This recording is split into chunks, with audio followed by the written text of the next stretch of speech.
buenas tardes, ¿cómo están? Que hoy hagamos una especie de conversatorio porque vamos a mirar los 3 días santos, poner nuestra mirada en lo que vamos a celebrar. Entonces las invito para que escuchemos el Evangelio de San Marcos, capítulo 16, 1 hasta el 8. Cuando pasó el sábado, María Magdalena, María, madre de Santiago, y Salomé compraron aromas para embalsamar el cuerpo. Y muy temprano, en ese primer día de la semana, llegaron al sepulcro apenas salido el sol. Se decían unas a otras: ¿quién nos removerá la piedra del sepulcro?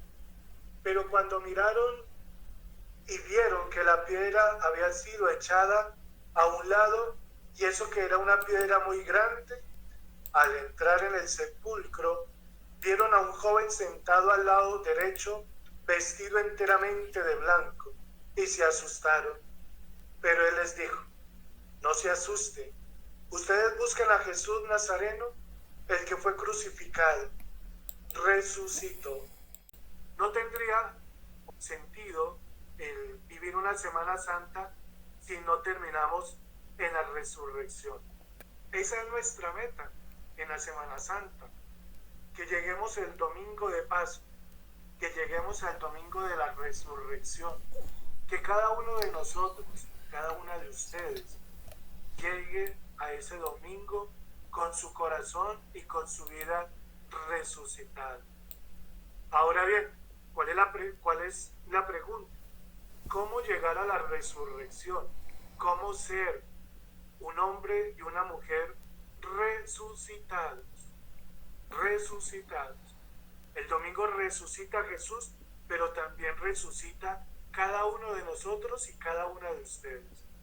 ¿Cómo llegar entonces o cómo alcanzar la resurrección?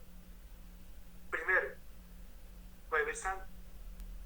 El Jueves Santo empieza el tríodo pascual, pero el Jueves Santo tenemos una clave para alcanzar la resurrección, para llegar a este domingo resucitados junto con el Señor. Antes de dar esa clave, pues les recuerdo que el Jueves Santo, pues la Iglesia conmemora la Cena del Señor, la Cena del Señor. Después en la noche, cuando se puede o cuando se podía, pues celebramos el prendimiento, cuando los soldados toman a Jesús. Recuerden que en la Cena del Señor, en esa Eucaristía se conmemora, se actualiza, se recuerda ese momento en el cual Jesús cena con sus apóstoles, la cena pascual. Y en esa cena no solo le lava los pies a los discípulos, sino que también parte el pan y les dice que ese pan es su cuerpo. Comparte el vino y les dice que ese vino es su sangre. Y que después ellos deben seguir haciendo eso en memoria suya. En esa cena también recordamos cómo Judas sale a traicionar a Jesús, a venderlo por unas monedas de plata. Terminada la cena, Jesús los invita a cenar, los invita a orar, los lleva al huerto de los olivos a orar. Ellos están cansados, tal vez tomaron mucho vino y quedaron cansados con sueño, y en ese cansancio de los discípulos, en ese sueño de los discípulos, el Señor tiene una oración profunda con su Padre, donde Jesús le expresa que si es posible, si es su voluntad, el no beber de ese cáliz, el no tomar ese cáliz, que se lo retire, pero que se haga siempre su voluntad, la voluntad del Padre.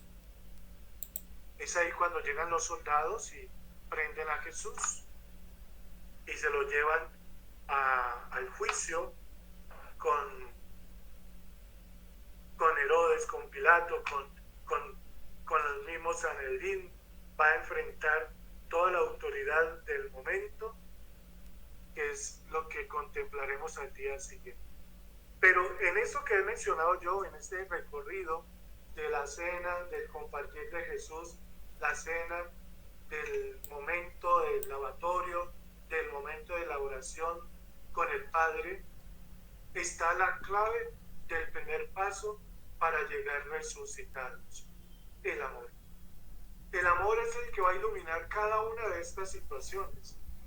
El amor por sus discípulos, donde Jesús transforma su amor en servicio, donde Jesús empieza ya a manifestar que Él no ha venido a servir, no ha venido a ser servido, sino a servir. Que el Señor no ha venido por puestos o por lugares privilegiados o preferenciales, sino que Él ha venido a tomar el puesto más humilde y sencillo, como aquel esclavo que lava los pies de su amo. Y Jesús le lava los pies a los discípulos, no solo en signo de humildad, sino en signo de amor. De un amor que es capaz de anonadarse, como ya lo había hecho Él cuando era verbo. Se hizo hombre, se anonadó, tomó nuestra condición humana, menos en el pecado. Así como Él baja del cielo para tomar nuestra condición humana, así como Él se anonada, renunciando a su condición divina para tomar la nuestra, la humana, pues asimismo también se humilla, se anonada, se hace pequeño, esclavo, siervo, para lavar los pies. No solo como humildad, no es humildad, es amor.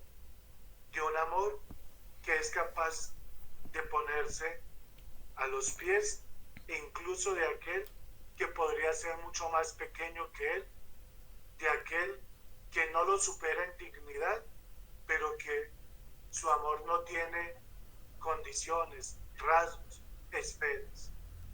Primer signo del amor, que ilumina el lavatorio, pero que ilumina también la cena pascual, porque el amor de Jesús es un amor comunitario, no es un amor solitario. Él quiere cenar con sus discípulos, Él quiere compartir el pan, Él quiere beber con sus amigos, Él quiere estar con ellos. El amor de Jesús no es solitario, no es aislado. El amor de Jesús es un amor abierto hacia los demás. Hoy vivimos en un mundo de egoísmos, hoy vivimos en un mundo donde muchas personas están aisladas. Tal vez con otra óptica dicen que los aislamos, pero a veces nuestra condición de pecado nos hace aislarnos de los demás. El hijo pródigo llega un momento que cuando era rico comparte sus bienes hasta que se le pierden o hasta que se los gasta todo. Pero cuando no tenía nada, termina en un rincón, aislado, de vergüenza, porque el pecado nos avergüenza y nos hace tomar distancia. Pues el amor de Dios es un amor no aislado, sino compartido. Y quiere compartirlo con los amigos y quiere compartirlo también con aquellos que han tomado distancia, como Judas. Judas seguramente pensando en que ya iba a traicionar al Señor y pensando cuál era el momento, seguramente su actitud debió ser de silencio y debió estar allá escondido detrás de algún otro discípulo. Y el Señor comparte el pan también con él, porque el amor no es solamente para quienes nos aman, porque el amor también es para aquellos que nos hacen sufrir, que nos traicionan, para aquellos que han hecho de nuestra vida un pedacito de infierno. Entonces, ¿cómo nos ilumina el amor, la cena, que no es un amor aislado, sino es un amor compartido con los amigos e incluso con aquel que me ha traicionado? Un amor que se hace oración, Y cuando Jesús ora en el huerto, está orando por amor, está orando al Padre quien ama y de quien ha recibido un amor muy especial, porque siente, descubre que lo que se le aproxima supera su capacidad, que aquello que tiene que asumir, que es su pasión y muerte, él siente que no tiene las fuerzas necesarias para asumirlo, y por eso busca al amor de su vida, que es el Padre. Y lo busca pidiéndole lo que le pide cualquier hijo a su padre: no soy capaz, ayuda, pero que no se haga mi voluntad sino la tuya. El Padre cree en Jesús, el Padre confía en Jesús y no retira el cáliz, permite que su hijo lo beba, porque cree en Jesús. ¿Y por qué cree en Jesús? Porque es su hijo amado y él no lo abandonará. Por eso la oración en el huerto es un amor hecho oración, porque cuando uno ama, debe orar con los que ama y debe amar no solamente con los que ama, sino por los que ama. Y es ahí donde Jesús también en su oración piensa en sus discípulos. Él sabe que es necesario asumir ese cáliz por la vida de los suyos, por la vida de los suyos. Y en oración no solamente le pide al Padre que le retire el cáliz, sino que si es su voluntad la acepta, pero que cuenta con su protección, que cuenta con su ayuda, que cuenta con su asistencia.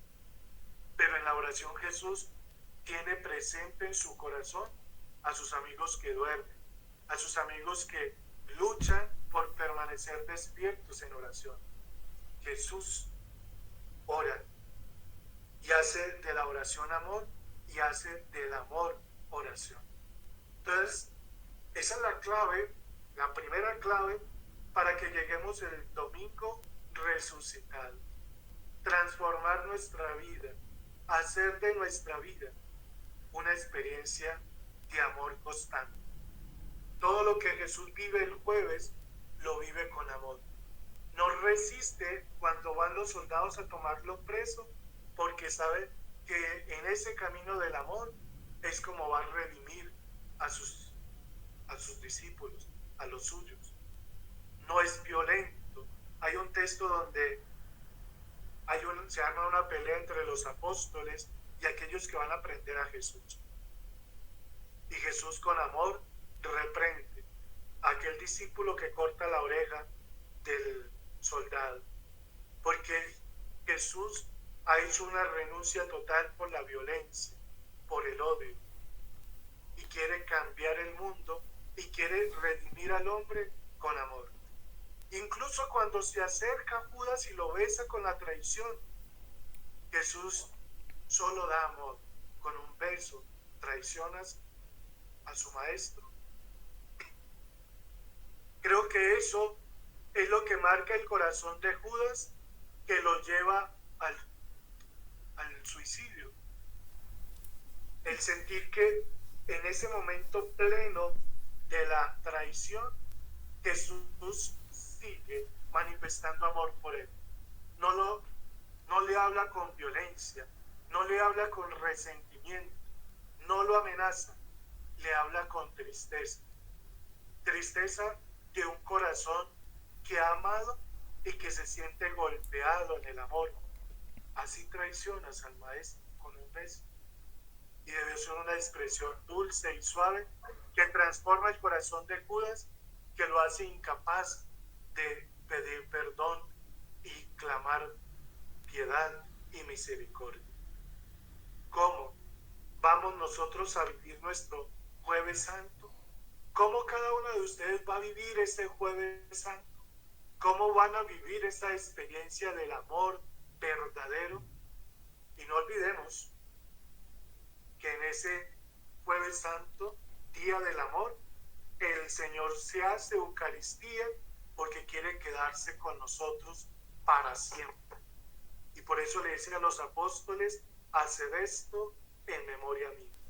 Que su cuerpo y su sangre son el signo de la entrega, es el signo de la presencia perpetua del Señor entre nosotros. Pero también ese día el Señor les pide que nos amemos los unos a los otros, como Él nos ama. Que nos amemos los unos a los otros como Él nos ha enseñado. Como Él mismo nos ha amado y nos lo ha demostrado. ¿Y cuál es el amor de Jesús? Un amor de entrega, de generosidad, de bondad. Y para poder ser un amor de entrega, de bondad, de generosidad, tiene que ser un amor capaz de sacrificarse, capaz de renunciar. Y es ahí donde el amor de Dios se hace, o el amor de Jesús se hace oblativo, se hace vida, se hace salvación. Vuelvo y repito, y les queda a ustedes para la reflexión personal. ¿Cómo van a vivir ese día Jueves Santo? ¿Cómo van a alcanzar la resurrección el domingo si necesariamente tienen que pasar por la experiencia del amor? ¿Cómo van ustedes a aprender a vivir ese amor que no es aislado sino compartido? De ese amor que no es exclusivo para algunos, sino que es para todos. De un amor que no busca el beneficio personal, sino el beneficio del otro. De un amor que es siempre verdadero y permanente. Les queda para su reflexión personal cómo cada una de ustedes va a asumir su propio Jueves Santo, Día del Amor. Viernes.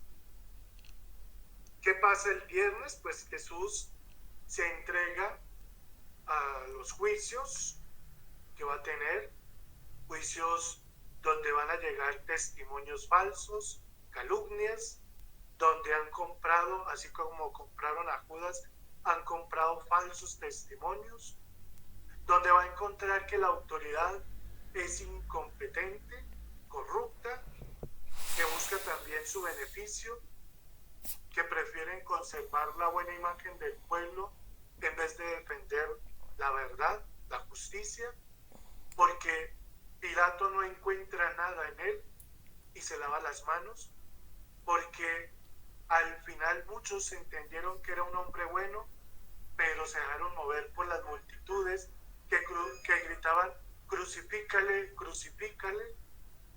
Y es así como llega entonces el día o la hora de la crucifixión, donde muchos se burlan, tomando sus prendas, vistiéndose de rey, gritándole cosas,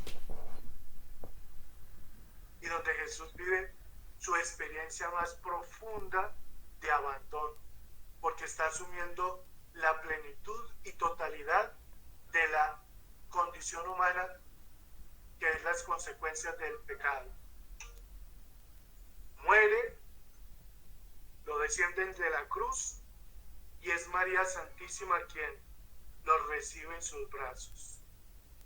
Algunos reconocen en ese momento que es el Hijo de Dios por los signos espectaculares o extraordinarios o sobrenaturales que se dieron en la hora de la muerte. ¿Cuál es el signo del Viernes Santo? ¿Cuál es el signo del Viernes Santo? El sacrificio. Todos sabemos, porque lo hemos leído, que nadie mata a Jesús, que nadie asesina a Jesús, que Él se entrega a la muerte, Él mismo se ofrece. Él se ofrece, como en muchos textos lo leemos, como el cordero, como la oveja, que sacrificaban en los cultos del Antiguo Testamento para redimir pecados. Ahora ya no son corderos ni ovejas, sino es Jesús. Un sacrificio. Sacrificio que Él ya había expresado necesario. Ya lo había anunciado que iba a padecer, que iba a ser enjuiciado con falsos testimonios, que iba a ser condenado a muerte, que moriría. Pero también ya lo había dicho, y los que han estado en Eucaristías esta semana, en el Evangelio de San Juan, dijo que Él mismo se presenta como el trigo, que si no cae al suelo y muere, no da vida.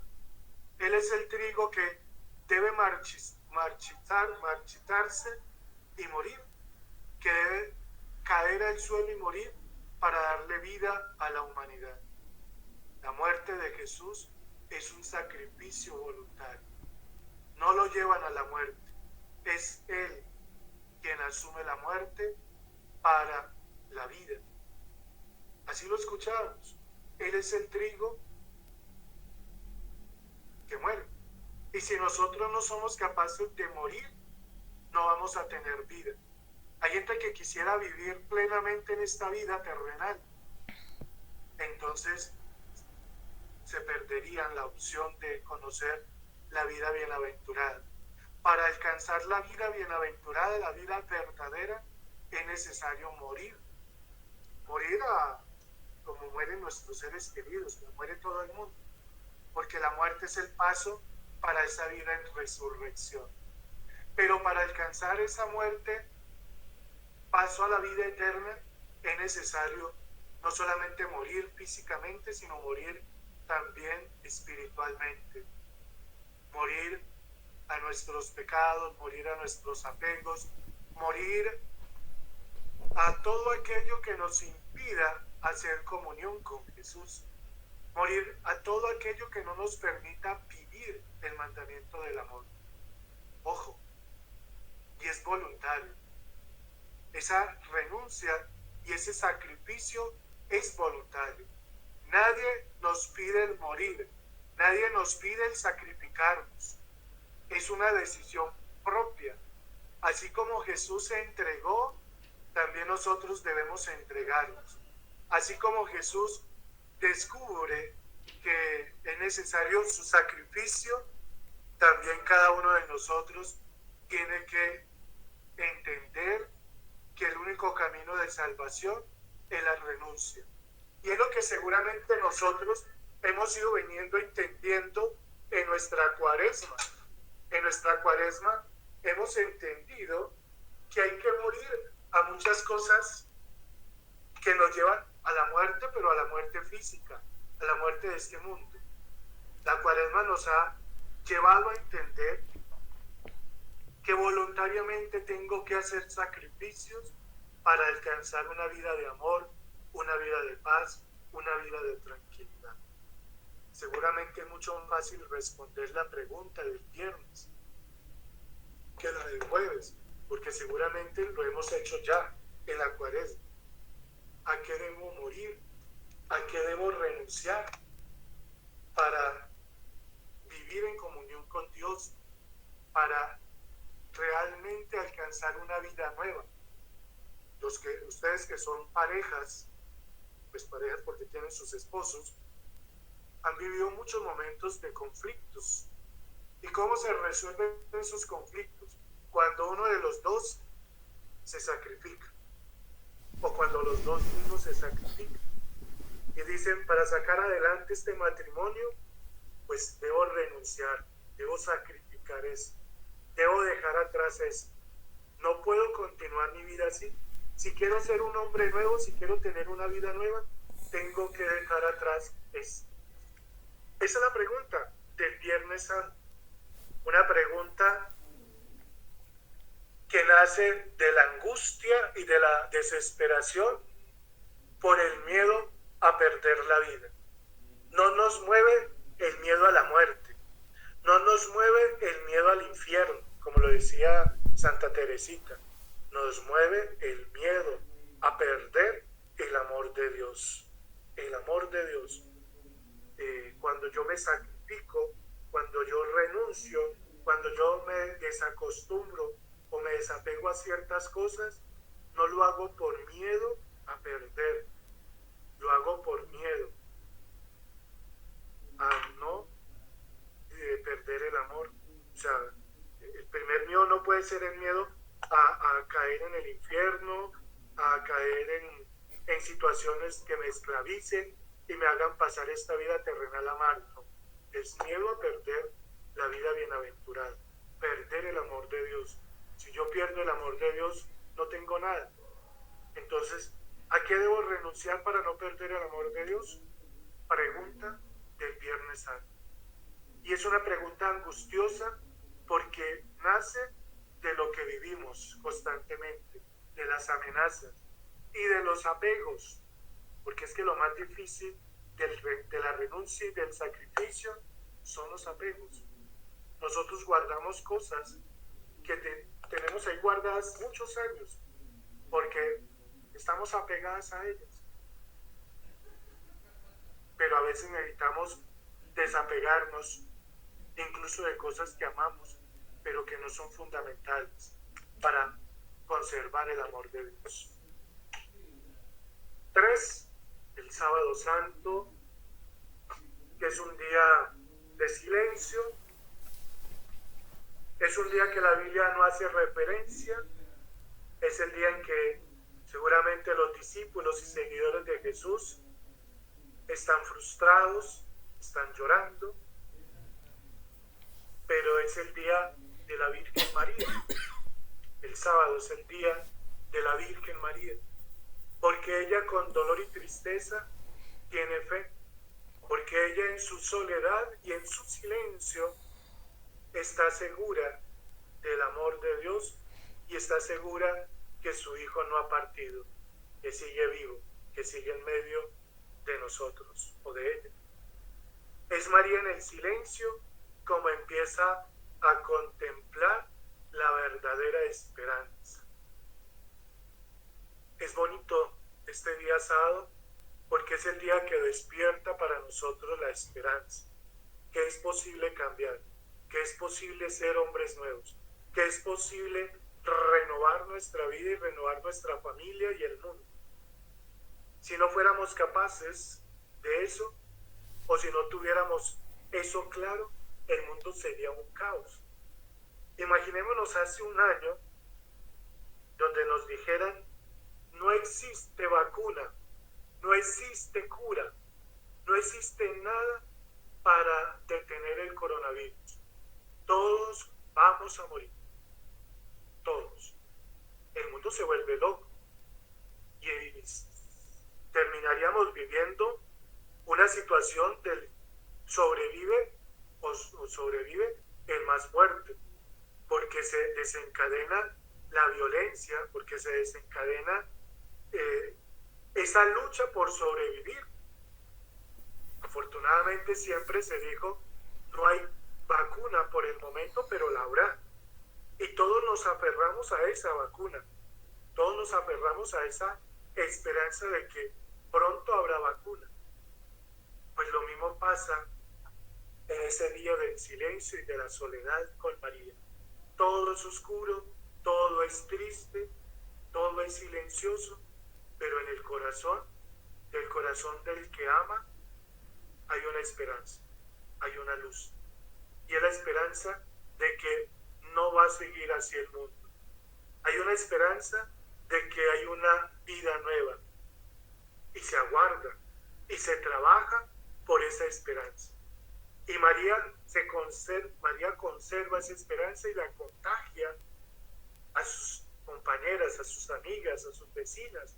Y por eso la lectura que les hacía son las mujeres, las primeras que llegan al sepulcro, porque son las mujeres las que siempre en los momentos difíciles son las más fuertes, son las que no se desboronan, son las que no actúan instintivamente, no son las que actúan con violencia, sino que en silencio, en medio de la soledad, de la frustración, del caos, esperan el actuar de Dios, esperan el actuar de Dios, porque Dios siempre actuará, porque Dios no permanece en silencio y porque Dios no permanece aislado ni distante de nosotros. Eso lo tenía claro María. Tenía claro que Dios tenía que responder ante la muerte de Jesús. Tenía claro que Dios tenía que aparecer ante la muerte de su Hijo. Y Dios aparece y Dios responde, y responde con la resurrección. Nosotros en los momentos difíciles pensamos que todo se acabó. Nos falta, como María, el silencio y la soledad para aguardar en esperanza cierta el actuar de Dios. Porque Dios jamás permanece escondido y jamás deja de actuar por nosotros y para nosotros. Tal vez no entendemos su demora, pero su demora siempre tiene una razón de ser, pero siempre responde. Y esa es la clave para resucitar el domingo. Tercera clave, el esperar el actuar de Dios. Porque la resurrección no es fruto propio, porque la resurrección no es el final de nuestros esfuerzos. La resurrección es otra gratuidad de Dios, otro don de Dios que viene en beneficio y en amor por nosotros. Por eso el tercer punto es esperar el actuar de Dios. Quien no tiene esa confianza en el actuar de Dios, quien ya no espera en el actuar de Dios, su vida ya no tiene sentido, su vida ya no tiene nada para rescatar, porque lo ha perdido todo. O como lo decimos en el lenguaje popular, si se pierde la fe, se pierde todo. María es la mujer de la fe que en el silencio y en la soledad espera el actuar de Dios. Vivimos momentos difíciles. ¿Cómo preparo mi corazón en el silencio y en la soledad para que el actuar de Dios se dé? Recuerde que María es dócil, y en la docilidad de María no solamente se dio la anunciación, sino que también se dio la resurrección. Fueron las primeras que fueron al sepulcro y fueron las primeras en testimoniar el acontecimiento de la resurrección.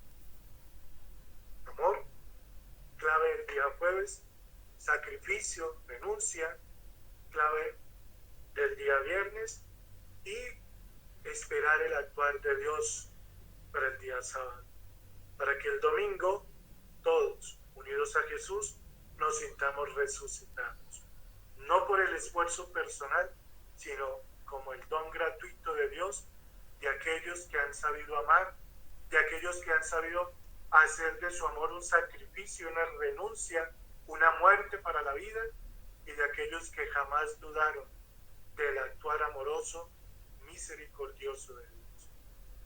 Tres claves, tres espiritualidades que nos invitan los días santos, jueves, viernes y sábado, para llegar el domingo a la resurrección, que es la vida nueva, que es la vida de configurar nuestro ser con aquel que es victorioso, con aquel que es Salvador, con aquel que es Mesías, con aquel que tiene la fuerza para vencer pecado, muerte e infierno. Resurrección solo es posible si yo me preparo dignamente y uno mi vida como Jesús en el amor, en el sacrificio y en el actuar de Dios. En la cruz Jesús gritó: en tus manos encomiendo mi espíritu, Señor, en tus manos. Porque Jesús, antes de morir, nos deja esa clave final: esperar en el actuar de Dios. Terminemos con nuestra oración, esa oración que Jesús también enseñó a los apóstoles, una oración cargada de amor, porque descubrimos que somos hijos de Dios, pero descubrimos que nuestra oración no va a cualquier Dios, no va dirigida a cualquier Dios, sino al Dios que es Padre de nosotros. Una oración donde le pedimos con amor y sutileza, con moderación, aquello que deseamos para nuestra vida. ¿Y qué deseamos para nuestra vida? El pan de cada día. Que sea Dios quien ponga la cantidad. Nosotros solo le pedimos que no nos falte el pan diario. Si Él nos quiere bendecir en abundancia, pues bendito sea.